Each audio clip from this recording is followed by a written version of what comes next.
this video is kind of more for like parents of sick kids. I feel like a lot of time there's like this unspoken ignorance is bliss between a child and a parent when the child is ill.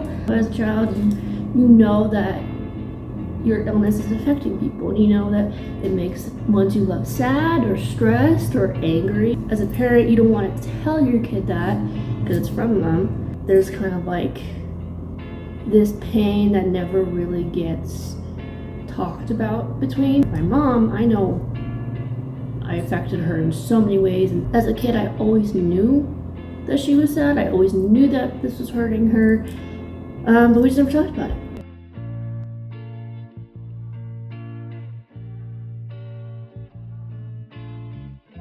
Can't say what it feels like to be a parent with an ill kid, but as watching my mom and as I got older, understood some things she experienced and went through, scared financially, or how to like maintain your whole household after the bills, after this, what are you gonna do for work? There's a lot of stress. As a parent, you can't come to the kid, you can't express it to the kid, so you have to like just pretend like everything's okay in front of the kid, and then that can cause issues on its own.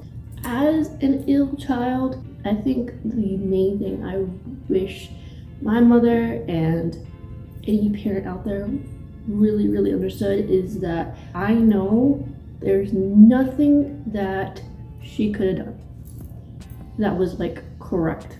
If she pretended like she was okay and was strong and didn't tell me about any stresses, didn't worry about anything, I would have felt left out. I would have felt like she's hiding things. I would know that she's in pain and not wanting to tell me, which then makes me feel even worse because, well, I want that. But if she did open up to me, it was like, I'm struggling financially, or I'm struggling with this, or this is emotionally affecting me, then I would have felt silenced, and that I couldn't then express any discomfort or pain that I'm experiencing because I don't want to take away from her or make her more stressed. This scenario goes on and on and on, and I know it's something my mom really struggled with because she didn't know how to help me as a kid, because along with me already changing as a child, I needed something different pretty much every day. I needed to be alone and not talked with. I needed to be coddled and told I was okay. I needed everyone to pretend like I wasn't ill at all. Literally every day I needed something different from her. She's not a mind reader, but I didn't know how to communicate, and I also didn't want to communicate. It's just really confusing and so difficult to be there for an ill kid. Hi. So I've tried to film this video for like a week now, and every time I start, something happens, or I have to go to work, or just, it keeps malfunctioning, and I have to go to work. But I need to get this filmed, so I'm just going to finish it when I get ready for work. Now, the reason I say that isn't to freak you out and make you feel like no matter what you do, you're going to fail. There's no point. It's more so you understand that you can try your best and it still might go wrong, and it's not your fault. It's not just on you. You're not fucking up. I know it's harder when you're young and you're a little kid going through it, but I think every sick kid does have to kind of get to a point, which I would hope they get to a point, some don't, where they take a responsibility for their illness, and not that it's their fault. It's still their responsibility when they get to a certain age. Like once I got to like 12, it wasn't really okay for me to start lashing out at family or doing this when they're just trying to help. And I needed to learn that, even though it's not my fault that I'm in pain, it's not their fault either. And even though it's a burden for me, even though it's the rest of my life, I didn't ask for this, it is now my responsibility to learn how to live with my pain and my illness and still be a good person and still grow emotionally and not just get stuck there. I know I had to get to a point in my age where, there are times where she didn't know what she was doing, I didn't know what I was doing, but when I needed something and she didn't know it, or she couldn't give me exactly what I needed, I had to take a step back and be like, why am I so angry at her? She's loving me, she's hugging me, and it still doesn't feel enough. That's in me. That's me I need to fix. I need to comfort myself.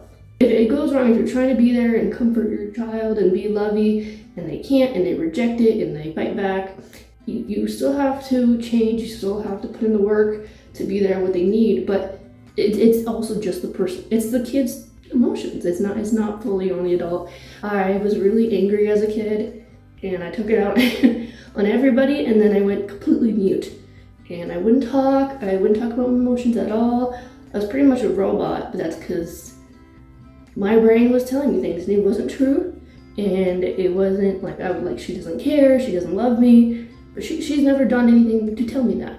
It was hormones and pain and fear, and that's what I was like, it was me, it wasn't her. She couldn't have done anything more. And it's just a sad factor, and sometimes it's perfect. Sometimes there's no problems at all. Just communicate, Communication. Wish I had an inhaler. You're not used to talking this much. And I still have to get ready. I don't know how motherfuckers do those like makeup, get ready with me videos while they're talking.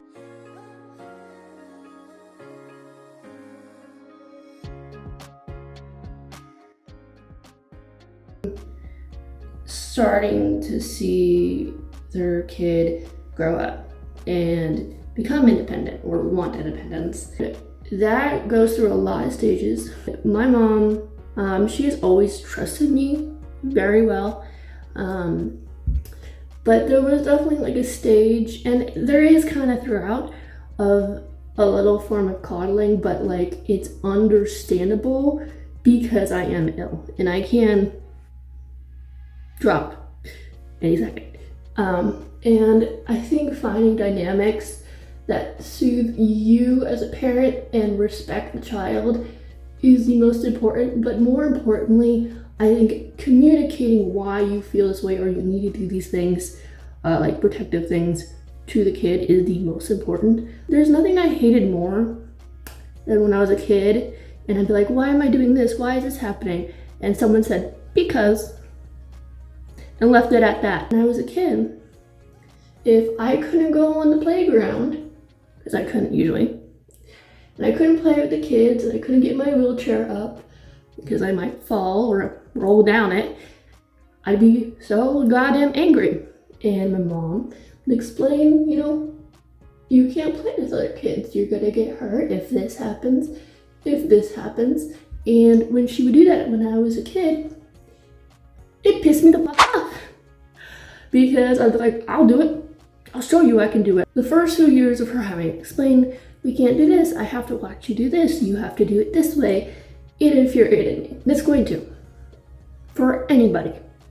Especially when you're a kid and you want to be part of the peers or you want to play. When I got to like preteen, teenager, I started having more understanding. I absolutely respected it and loved it and appreciated it. And there was times I had to push it because as a parent and a teenager, I can only walk for a certain amount of time. I can only do things for a certain amount of time. So if I'm out by myself, what the fuck happens if something happens? So we may agree that I can go out, I can do these places if I tell her where I'm going and when I get there safe. And it's not to know where I am, which when I was 16 it was, but like as I got older, she don't care what I was. It's to know that I got there safely and I'm still alive, pretty much. Oh, Jesus, I'm so out of breath. How the fuck do people do podcasts? My lungs can't handle this shit. So, I would tell her, I'm here safe. I do check-ins in general, and I still do that till I just moved out. And if I did not have that understanding from a child of, yeah, it's not fair, but these are the rules. If I just got thrown it when I was a teenager, that rebelling I did when I was a kid, I would have done as a teenager, and then something really bad could have happened. I don't know. And it's unpredictable, but I really appreciate the way my mom did it. And it's something I still practice now, and I text my boyfriend where I am when I get there with this. And I don't know if he fully understands it, because I think most people, if they don't have an illness, they just see it as like overbearing or just, yeah, I know where you are at all times, cool. But when you or a parent or a sick kid yourself know how quickly things can happen and how quickly you can drop, it makes it a much different experience. My work just got pushed out a bit, so maybe I might get to eat before I go to work. Please eat before you go to work. I have a bad habit of not doing that. But I know it is hard no matter what, because as a parent, we're gonna be scared shitless every time that child leaves the door. I think just trusting them is the best bet. It's not gonna get rid of the anxiety. It's not gonna change the fear or the sleepless nights. But I do know that if you have no idea of their stance on their illness, their understanding of their body, it can be even scarier. If you have some understanding and trust that they know if there's a situation that they can't handle, or if they start feeling ill, that they will go home. And that was also my mom's and I's kind of rule, that like, if I start feeling symptoms, if I start going down, if I can feel it, if there's something I'm about to do and I know I really can't, don't push it. If I'm alone, unless I'm with friends, go home. And she trusted me enough and understood that I could tell my body in those situations enough to let me go out and have more breath in her lungs. It's not like a personal thing about me as a person, it's just, you know, where am I in my condition? Where am I in my body? And especially when you are a kid or teenager, there's already so many strange things happening, so being able to tell what is just strange things or an actual medical thing, it can be really hard for some. For me, it's always been really easy watching them or seeing them or trusting them to know that they will take the right choices in their health. I mean, even now, with me just now getting my first apartment, I'm fully aware that she does worry that, you know, I might just get a croak in the middle of the night and she's not there to see it, or if I have an episode or I end up in a hospital and no one can reach her. It's scary. As much as she trusts me and this, when we prepared this, when we've done this since I was a kid and we practiced this, there's nothing that's gonna prepare her, and there's nothing that's gonna prepare me fully. And I don't know the secret of letting your kid become an adult and figure it out on their own. I know that as a kid who's ill, that's all I've ever wanted, was to be on my own, to be independent. So for me, at least in my journey, I'm fully ready, and I'm fully ready to take on whatever happens, illness, non-illness, work, whatever the hell. And I think luckily she knows that about me, but there's always gonna be fears, and it's a scary, uncomfortable stage of, you know, having a sick kid or being a sick kid. Communicate, and all of it's normal, and you know, you could only try your best, and there's no handbook for the parent or for the kid on how to become a functioning adult.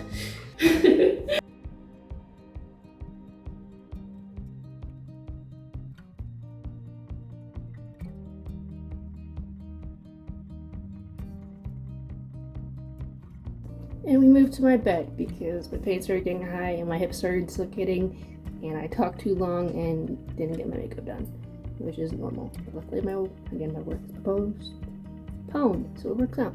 There's so much that parents go through. Your feelings are also valid. There are times where my mom is going to break. You're going to break if you're a parent. You're going to feel like it's never ending. You're going to be angry at their illness. You're going to be stressed about their safety, pain, or bills, or your own pain, because you're still a human being. So you have to put away your stuff every day to take care of theirs. It is understandable and okay for you to also be overwhelmed. You to not be okay. You not being able to get out of bed that day is normal, because you are still a human. You might have a title of mom or dad or guardian or whatever you are, but it's normal for you to still be a human being. And there's a lot of times my mom would beat herself up for being a human being because she had to go do this, or she had to go to this appointment, or I need help getting out of my wheelchair, and she's also pretty much in one. And it is still her responsibility to take care of me, but just because it's her responsibility doesn't mean she doesn't feel things, doesn't mean she doesn't struggle, doesn't mean she's not a human. It also needs to learn compassion and knowing that it's not always about them at all times. I think there is something with sick kids that they're so coddled and so they're sick that they don't learn the other things normal kids do. And I've seen like kids, their parents are getting torn the fuck up. They're so stressed, they're like on their last whim, and just because they're sick, they are just bashing on their parents and they get away with it. And there is like grown-up time and this and understanding that you still, yes, your pain matters, but you're not the center of the world. I was taught that. I was taught, give grown-up time. I need a minute. I don't feel well, hold on 5 minutes, and then I would respect that. And I did learn that. Very good to learn. But there are still moments where I was still angry, or the 5 minutes passed and then she tried and failed and then I felt angry. It's still an inevitable thing. So when I got to like preteen, teenager, when I would catch myself just harping on my mom, and not like a bossy way, but like, I need this, oh, can you help me with this? And I could see her like crawling her ass to me. I could physically, even if it's uncomfortable, figure out a way to do it myself. And it's hard to say when you're an ill kid or to an ill kid, but we don't get to just play independent when it's something we want to do. I didn't get to just be like, no, I can do it when I want to play on the playset, but no, I can't do it when I want to make my own food. There's just no way. That's impossible. Having independence and having independence when you don't want to are something that I think it's very crucial for sick kids to learn, because I'm talking about days that are like the rest of your life, so you better get used to it. As a parent, you don't want your kid to not feel like you can't depend on them. As a kid, you don't want to feel like you can't depend on your mom, and it's uncomfortable and it feels like shit and it sounds harsh. I had to learn how to still have my needs and have my help, but start seeing her like an actual human, and knowing that there are times where her limit is surpassed. And there's also a dynamic of parents where they just don't want to tell admit to their kid that they are human, so they will run themselves dry and do everything that the kid needs or wants or whatever, which is so great. Help your kid, that's what I mean. And the kid never sees them as a human. It never has compassion, it never has patience, and it never has independence. Being independent and feeding yourself or taking care of this does not mean that person doesn't want to help you, or does not mean that you're alone now when you have to figure it out by yourself, or your pain is discredited, or it's not that bad, figure it out yourself, go handle it. And there are times where literally just getting out to go to the bathroom you can't do, you need help. Like my boyfriend has helped me walk to the bathroom, okay? But there are times where you do have to be real with yourself, and like, I could probably do this. Is it gonna be uncomfortable? Yeah, but it's gonna be uncomfortable for the rest of your life. What are you gonna do? You have to face it eventually.